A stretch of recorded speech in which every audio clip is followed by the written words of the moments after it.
Assalamualaikum warahmatullahi wabarakatuh. Perkenalkan, nama saya Rista Miftahul Jannah, BP 201010621013 dari Paralel 03 Ilmu Reproduksi Ternak.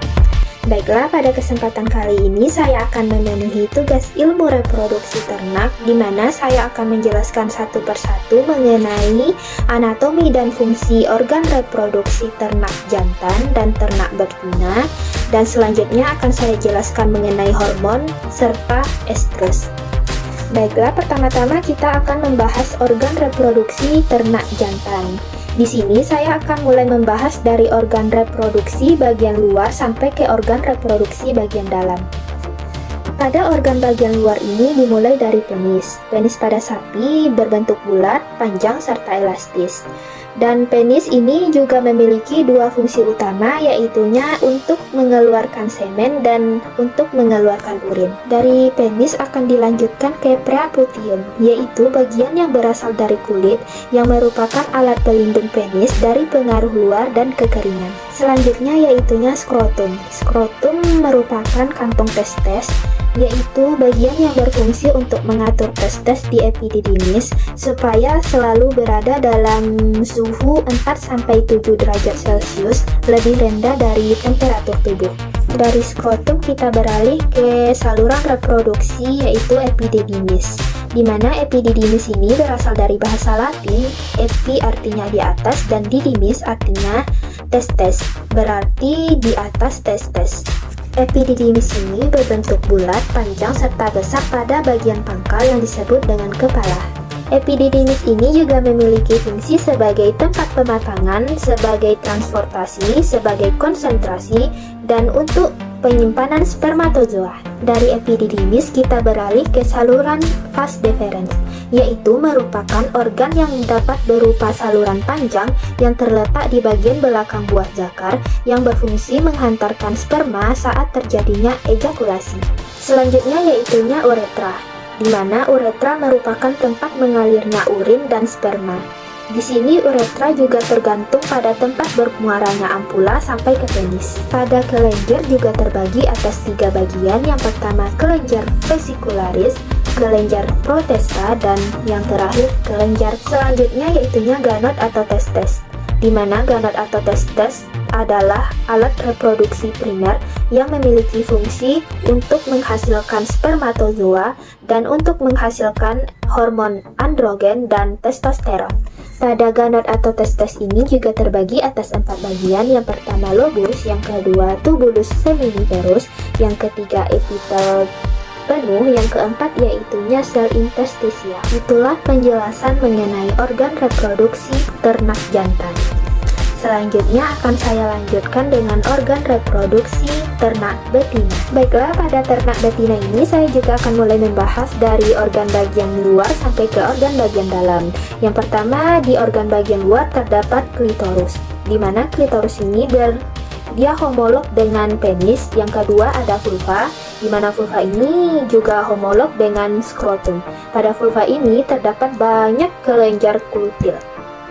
Dari vulva kita beralih ke saluran reproduksi, yaitu yang pertama terdapat oviduk atau tuba Fallopi yang memiliki fungsi menerima telur yang diovulasikan dari ovarium dan menerima spermatozoa dari uterus. Selanjutnya yaitunya cervix, berfungsi untuk menutup lumen uterus agar tidak ada kemungkinan masuknya jasad renik makro maupun mikro ke dalam uterus. Dari cervix kita beralih ke vagina, di mana terdiri atas vestibulum yang merupakan bagian luar yang berhubungan dengan vulva. Organ selanjutnya yaitu gonad atau ovarium. Ovarium ini terdapat satu pasang yang terletak di dekat ginjal. Ukurannya tergantung umur dan masa reproduksinya. Di sini ovarium memiliki fungsi untuk menghasilkan ovum dan menghasilkan hormon estrogen dan progesteron. Pada ovarium terdapat 2 komponen, yaitunya folikel dan corpus luteum. Itulah penjelasan mengenai organ reproduksi pada ternak betina. Baiklah, selanjutnya kita akan membahas mengenai hormon, di mana definisi hormon ini merupakan zat organik yang diproduksi oleh sel khusus yang ada di dalam tubuh. yang dialirkan dalam peredaran darah dalam jumlah sedikit untuk merangsang sel-sel tertentu. Hormon berdasarkan cara kerja terbagi atas dua, yaitunya hormon primer dan hormon sekunder. Yang pertama yaitunya hormon reproduksi primer, yaitu hormon yang secara langsung mempengaruhi aspek reproduksi seperti spermatogenesis, ovulasi, fertilisasi, dan lain sebagainya. Selanjutnya yaitunya hormon reproduksi sekunder. Pada hormon ini mempertahankan kondisi umum dan kondisi metabolisme serta organisme yang dapat memungkinkan terjadinya reproduksi. Selanjutnya yaitunya hormon menurut struktur kimianya juga terbagi atas 3 bagian. Yang pertama yaitunya hormon protein, yaitu hormon yang menunjang kerja gamet. Selanjutnya yaitunya hormon steroid, yaitu hormon yang berbentuk lebih padat dari hormon hewan atau tumbuhan, contohnya kolesterol. Terakhir yaitunya hormon asam lemak, yaitunya hormon yang berasal dari asam lemak arachidonatrix. Contohnya yaitunya hormon prostaglandin. Selanjutnya pada kelenjar hormon reproduksi terbagi atas 4. Yang pertama yaitunya kelenjar hipotalamus, yang kedua kelenjar hipofisa, yang ketiga yaitunya kelenjar gamet, yang keempat yaitunya kelenjar plasenta. Baiklah, selanjutnya kita akan membahas mengenai estrus.